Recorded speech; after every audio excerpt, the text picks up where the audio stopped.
जय हिंद दोस्तों। तो आज हम दिल्ली पुलिस 2020 में 14 दिसंबर को सभी शिफ्टों में जो जीके के प्रश्न आए थे उन सभी प्रश्नों को आज हम इस वीडियो में देखेंगे। तो पहला सवाल है, प्रथम पिछड़ा वर्ग आयोग की अध्यक्षता डैश द्वारा की गई थी। तो काका कालेलकर के द्वारा। प्रथम पिछड़ा वर्ग आयोग की अध्यक्षता डैश द्वारा की गई थी। काका कालेलकर के द्वारा। अगला सवाल है, एनईएफटी वह प्रणाली है जिसमें किसी विशेष समय तक प्राप्त लेन देन को समूह में संसाधित किया जाता है। एनईएफटी का पूर्ण रूप क्या है? National electronic funds transfer. अगला सवाल है, आईसीसी अंतर्राष्ट्रीय क्रिकेट परिषद का मुख्यालय निम्नलिखित में से किस देश में स्थित है? तो संयुक्त अरब अमीरात में। संयुक्त अरब अमीरात में। अगला सवाल है, निम्नलिखित स्वतंत्रता सेनानियों में से किसने जेल में गीता रहस्य नामक ग्रंथ लिखा था? तो लोकमान्य तिलक ने। अगला सवाल है, भारतीय बैंकों द्वारा किसान क्रेडिट कार्ड योजना किस वर्ष शुरू की गई थी? 1998 में। अगला सवाल है, निम्नलिखित में से कौन ओडिशा के जिलों में फैले ज्वार नदमुख स्वरूप के साथ खारे पानी की एक झील और उथला लेगुन है? तो चिल्का झील। अगला सवाल है, डैश जनसंख्या की समय समय पर की जाने वाली एक आधिकारिक प्रगणना है? तो सेशंस। डैश जनसंख्या की समय समय पर की जाने वाली एक आधिकारिक प्रगणना है? तो सेशंस। अगला सवाल है, सार्वभौमिक स्वच्छता व्याप्ति कवरेज प्राप्त करने के प्रयासों में तेजी लाने और स्वच्छता पर ध्यान केंद्रित करने के लिए भारत के प्रधानमंत्री ने स्वच्छ भारत मिशन कब शुरू किया था? तो 2 अक्टूबर 2014 को। 2 अक्टूबर 2014 को। अगला सवाल है, एनएसएसओ भारत सरकार के सांख्यिकी मंत्रालय का एक अधीनस्थ संगठन है। एनएसएसओ का पूर्ण रूप क्या है? National sample survey office. National sample survey office. अगला सवाल है, पायरिया एक डैश संक्रमण है जो मसूरों के उत्तकों को प्रभावित करता है और यदि इसे अनुपचारित छोड़ दिया जाए तो इससे दांतों को नुकसान हो सकता है। तो जीवाणु जनित। अगला सवाल है, प्राकृतिक निकायों के संग्रह के रूप में मृदा का अध्ययन करने का समन्वित अभिगम है? तो पिरोलॉजी। डैश प्राकृतिक निकायों के संग्रह के रूप में मृदा का अध्ययन करने का समन्वित अभिगम है? तो पिरोलॉजी। अगला सवाल है, संविधान के 103वें संशोधन अधिनियम 2019 द्वारा भारतीय संविधान के किस अनुच्छेद को संशोधित किया गया था? तो अनुच्छेद 15 और अनुच्छेद 16 को। अगला सवाल है, महाराजा रणेंद्र सिंह द्वारा बनवाया गया शीश महल या दर्पण का महल निम्नलिखित में से किस शहर में स्थित है? तो पटियाला में। अगला सवाल है, निम्नलिखित में से कौन मंत्रिपरिषद और भारत के राष्ट्रपति के बीच संचार माध्यम होता है? तो प्रधानमंत्री। निम्नलिखित में से कौन मंत्रिपरिषद और भारत के राष्ट्रपति के बीच संचार माध्यम होता है? तो प्रधानमंत्री। अगला सवाल है, 2020 में अर्जुन पुरस्कार की पुरस्कार राशि को 5 लाख से बढ़ाकर डैश लाख कर दिया गया? तो 15 लाख। अगला सवाल है, अपेक्षाकृत समतल भूमि के व्यापक ऊंचाई वाले क्षेत्र को डैश कहा जाता है? तो पठार। अपेक्षाकृत समतल भूमि के व्यापक ऊंचाई वाले क्षेत्र को डैश कहा जाता है? तो पठार। अगला सवाल है, दिल्ली सल्तनत की स्थापना किस वर्ष की गई थी? तो 1206 में। अगला सवाल है, भारत के संविधान के अनुच्छेद 112 के अनुसार एक वर्ष का केंद्रीय यूनियन डैश उस विशेष वर्ष के लिए सरकार की अनुमानित प्राप्तियों और व्यय का विवरण है? तो बजट। अगला सवाल है, राजगीर नृत्य महोत्सव शास्त्रीय नृत्य की व्यापक लोकप्रियता को दर्शाता है। यह निम्नलिखित में से किस राज्य या केंद्र शासित प्रदेश से संबंधित है? तो बिहार से। अगला सवाल है, विभिन्न जैन तीर्थंकरों को समर्पित संगमरमर पत्थरों पर बारीक नक्काशी से बना दिलवारा जैन मंदिर किस शहर में स्थित है? तो माउंट आबू में। अगला सवाल है, निम्नलिखित में से कौन स्वतंत्र भारत के पहले वित्त मंत्री थे? आर के शनमुखम चेट्टी। अगला सवाल है, ओजागिरी नृत्य रियांग समुदाय की एक आदिवासी नृत्य शैली है जो निम्नलिखित में से किस राज्य या केंद्र शासित प्रदेश से संबंधित है? तो त्रिपुरा से। अगला सवाल है, शिक्षा सुधारों के लिए लॉर्ड रिपन द्वारा हंटर आयोग की नियुक्ति किस वर्ष की गई थी? 1882 में। अगला सवाल है, दाद डैश के कारण होने वाला एक आम त्वचा संक्रमण है? तो कवक या फंगस के कारण। अगला सवाल है, पदक्कल में मल्लिकार्जुन और विरूपाक्ष मंदिर को राजा विक्रमादित्य की 2 रानियों द्वारा चालुक्यों की एक चालुक्यों की डैश पर विजय के स्मरणोत्सव के रूप में बनाया गया था? तो पल्लवों पर। अगला सवाल है, निम्नलिखित में से कौन पहली महिला भारतीय पुलिस सेवा आईपीएस अधिकारी है? तो किरण बेदी। अगला सवाल है, नयार बांध निम्नलिखित में से किस राज्य की नयार नदी पर बना एक गुरुत्वाकर्षण बांध है? तो केरल में। अगला सवाल है, एशियाई विकास बैंक के सदस्य देशों की संख्या क्या है? तो 68। अगला सवाल है, गरिया पूजा अप्रैल के तीसरे सप्ताह में मनाया जाने वाला त्यौहार है। यह त्योहार निम्नलिखित में से किस राज्य से संबंधित है? तो त्रिपुरा राज्य से।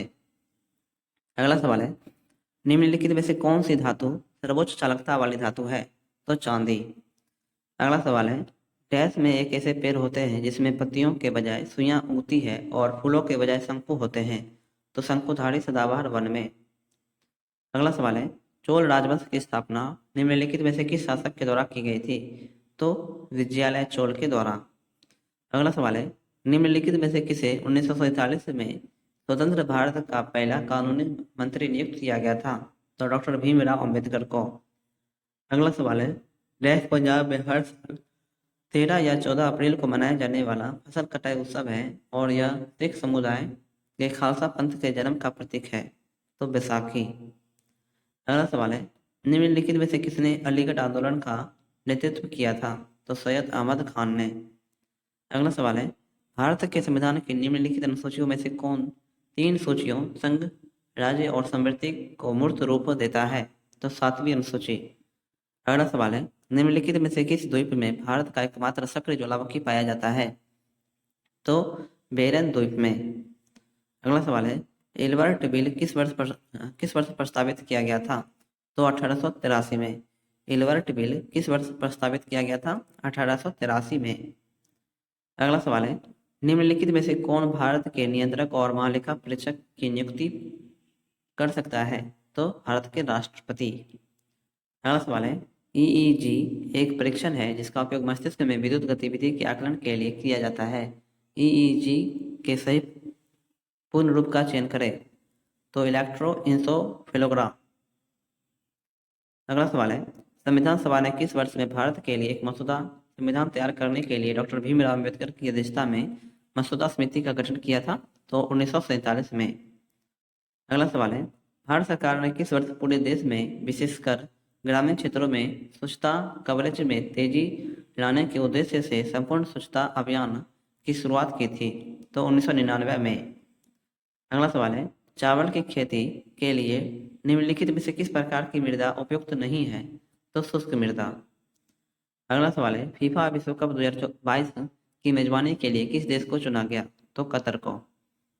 अगला सवाल है, उड़का डैश राज्य का एक पारंपरिक त्योहार है? उड़का तो असम राज्य का।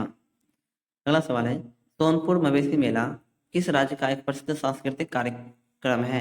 तो बिहार का। अगला सवाल है, किस वर्ष अल्फांसो डी अल्बुकर्क ने कुछ स्थानीय लोगों की मदद से गोवा पर कब्जा कर लिया था? तो 1510 में। अगला सवाल है, निंगथुजा राजवंश ने डैश की पूर्ववर्ती रियासत पर शासन किया था? तो मणिपुर। निंगथुजा राजवंश ने डैश की पूर्ववर्ती रियासत पर शासन किया था? तो मणिपुर की। अगला सवाल है, निम्नलिखित में से कौन सा एक रात्रिचर प्राणी नहीं है? तो खरगोश। और कौन कौन से हैं? तो चूहा है, चमगादड़ है और कॉकरोच है। अगला सवाल है, भारतीय शेयर बाजार सूचकांक सेंसेक्स ने किस वर्ष में पहली बार 5000 पॉइंट का आंकड़ा पार किया था? तो 1999 में। अगला सवाल है, संविधान में पहला संशोधन किस वर्ष में किया गया था? तो 1951 में। अगला सवाल है, बोबिडी वीणा डैश राज्य का एक प्रसिद्ध संगीत वाद्य यंत्र है? तो आंध्र प्रदेश राज्य का। अगला सवाल है, निम्नलिखित में से कौन सा रसोई उत्पाद मधुमक्खी के डंक को बेअसर करने में मदद करेगा? तो बेकिंग सोडा। अगला सवाल है, पश्चिम बंगाल के निम्नलिखित में से किस क्रांतिकारी को मात्र 18 वर्ष की उम्र में अंग्रेजों ने मुजफ्फरपुर जेल में फांसी पर चढ़ा दिया था? तो खुदीराम बोस को। अगला सवाल है, भारतीय संविधान के निम्नलिखित में से किस अनुच्छेद के तहत संसद में नए राज्य बनाने की शक्ति निहित है? तो अनुच्छेद 3 में। अगला सवाल है, अंग्रेजों और बर्मियों के बीच हुई किस संधि के परिणाम स्वरूप वर्ष 1826 में अंग्रेजों ने असम को हड़प लिया था? तो याडम्बू की संधि। अगला सवाल है, निम्नलिखित में से कौन सा एक सुरक्षा घटक है जो परिपथ से होकर प्रवाहित होने वाली धारा की मात्रा को सीमित करता है और वोल्टता की एक निश्चित मात्रा निर्धारित करता है? तो फ्यूज। अगला सवाल है, महारानी रजिया सुल्तान अपने विद्रोही सेनापति मलिक इख्तियार उद्दीन अल्तुनिया से पराजित होने के बाद निम्नलिखित में से किस खेल में नजरबंद करके रखी गई थी? तो किला मुबारक में। अगला सवाल है, किस राज्य में आपको हिल स्टेशन अरकू मिलेगा? तो आंध्र प्रदेश राज्य में। अगला सवाल है, भारतीय संविधान के किस अनुच्छेद में देवनागरी लिपि में लिखी जाने वाली हिंदी को अंग्रेजी के साथ आधिकारिक सरकारी भाषा माना गया है? अनुच्छेद 343 के। अगला सवाल है, 2019 में किस वर्ष के नागरिकता संशोधन अधिनियम में संशोधन किया गया? तो 1955 के। अगला सवाल है, 1950 में भारतीय संविधान लागू होने के बाद संविधान सभा का अस्तित्व समाप्त हो गया। 1952 तक इसने टैक्स के रूप में कार्य किया, तो भारत की अस्थायी संसद के रूप में। अगला सवाल है, निम्नलिखित में से कौन सा तमिलनाडु का एक प्रसिद्ध कवि था जिसने महिलाओं की स्वतंत्रता के मुद्दे पर काम किया था? तो सुब्रमण्य भारती के। अगला सवाल है, प्रधानमंत्री मातृ वंदना योजना के तहत गर्भवती महिलाओं और स्तनपान करवा रही माताओं को नगद प्रोत्साहन के रूप में कितनी राशि दी जाती है? तो 5,000 रुपया। अगला सवाल है, एक पनडुब्बी के माध्यम से किसी व्यक्ति को गहरे समुद्र में भेजकर जल के नीचे शोध करने के लिए राष्ट्रीय महासागर प्रौद्योगिकी संस्थान द्वारा शुरू की गई नई परियोजना का नाम क्या है? तो समुद्रयान। अगला सवाल है, आपको अपरकोट बुद्ध गुफाएं निम्नलिखित में से किस स्थान पर मिलेंगे? आपको अपरकोट बुद्ध गुफाएं निम्नलिखित में से किस स्थान पर मिलेगी? तो जूनागढ़ में। अगला सवाल है, निम्नलिखित में से किसने अपने अधिकांश उपदेश गुदकुट में दिए थे? तो गौतम बुद्ध ने। अगला सवाल है, भारत के किन राज्यों में आपको सियांग और लोहित नदियां मिलेगी? तो अरुणाचल प्रदेश और असम में। भारत के किन राज्यों में आपको सियांग और लोहित नदियां मिलेगी?